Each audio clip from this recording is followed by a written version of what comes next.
இன்னும் ஒரு 2 மந்த்தில் வந்து நமக்கு வந்து புது வருஷம்லாம் பிறக்க போகுது. 2025 எப்படி தான் போச்சுன்னே தெரியல. அது போகல அது பாட்டுன்னு சடன்னு போயிடுச்சு. 2026 இன்னும் 2 மாசத்துல பிறக்க போகுதுன்னு நினைச்சா வந்து பிரமிப்பா இருக்கு. கடந்த வருஷத்துல என்னடா பண்ணணும்னு நினைச்சா ஒண்ணுமே பண்ணல. ஜீரோவா தான் இருக்கு. அதுக்குள்ள சோஷியல் மீடியாவில் இந்த 2026 புத்தாண்டு ப்ரெடிக்ஷன் எல்லாமே அந்த ராசி பலன் எல்லாம் சொல்ல ஆரம்பிச்சுட்டாங்க. நிறைய யூடியூப் சேனல் நான் பார்த்தேன். நம்ம சேனல்லையும் 12 ராசிகளுக்கான அந்த புத்தாண்டு பலன்கள் கண்டிப்பா சொல்லப்படும்.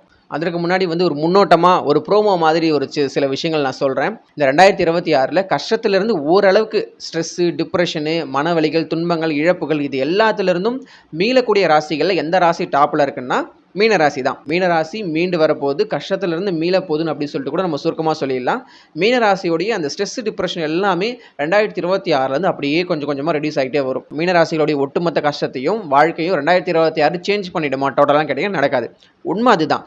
ஏமாத்தாமல் பொய் சொல்லாமல் உண்மையை சொல்கிறேன். 2026 அந்த அளவுக்கு நீங்கள் எதிர்பார்க்கக்கூடாது. ஆனால் கண்டிப்பாக சில நல்ல விஷயங்கள் நடக்கும். உங்களுடைய மன அழுத்தம் குறையும், வேலை கிடைக்கும், கல்யாணம் ஆகும், இது போல் நல்ல சுப நிகழ்ச்சிகள் எல்லாம் ஓரளவுக்கு உங்களுடைய அந்த தசாபுத்திக்கு ஏற்ப கண்டிப்பாக நடக்கும். இந்த 2025 துலாம் ராசிகளுக்கு தான் டாப்பில் இருக்குன்னு ஆல்ரெடி எப்பயோ ஒரு பழைய வீடியோவில் சொல்லியிருப்பேன்.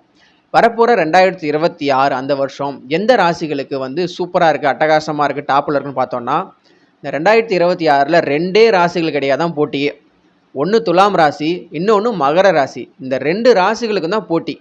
ஏன்னா இந்த 2 ராசிகளில் பிறந்தவங்களும் போட்டி போட்டுக்கிட்டு நல்லா இருக்க போகிறாங்கன்னு நம்ம வந்து உறுதியாக சொல்லிடலாம். அவங்களுடைய பிறந்த ஜாதகப்படி நடக்கக்கூடிய தசாபுத்திகளுக்கு ஏற்ப. அதனால் இந்த மகர ராசி, துலாம் ராசி 2 ராசிகளுக்குமே இந்த 2026 வந்து ஒரு நல்லது செய்யக்கூடிய, ஒரு உத்வேகத்தை அளிக்கக்கூடிய, புத்துணர்ச்சி அளிக்கக்கூடிய, வாழ்க்கை மாறக்கூடிய, நல்ல விஷயங்கள் நடக்கக்கூடிய ஒரு ஆண்டாக கண்டிப்பாக இருக்கும். கோச்சாரப்படி இந்த விஷயத்தை நம்ம சொல்கிறோம்.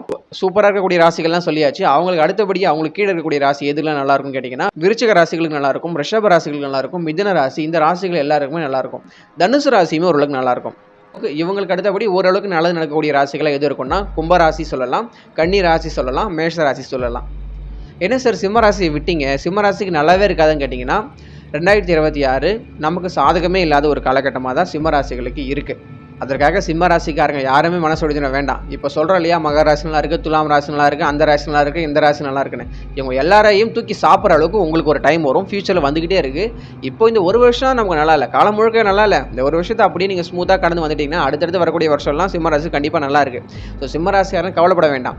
ரியாலிட்டி என்னவோ அதை நான் சொல்லிட்டேன். கோச்சாரப்படி சிம்மராசிகளுக்கு அடுத்த வருஷம் 2026 ஓரளவுக்கு சரியில்லைன்றதை நான் வந்து ஜாதக ரீதியாக ஜோதிட ரீதியாக சொல்லிட்டேன்.